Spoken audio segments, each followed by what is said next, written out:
सूरह निसा की आयत 57 में तस्करा है अहले ईमान का, और ये कुरान का असलूब है कि रब कायनात जब काफरों और नफरमानों को डरा रहा है उस अजाब से जो इनके अमाल के नतीजे में उनके सामने आएगा, तो फौरन ही दूसरी जानिब यानी आयत 56 के बाद 57 की आयत खुशखबरी से भरी हुई है।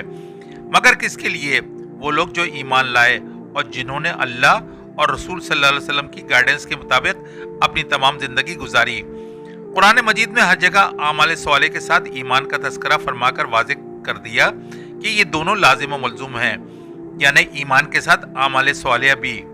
साहिब कराम रिदवानुल्लाह ताला अजमईन और खैरुल कुरून के मुसलमानों ने इस नुक्ते को जान लिया था, चुनांचे इनकी जिंदगियां ईमान के फल के साथ साथ आमाल सवालिया से भी माला माल थीं।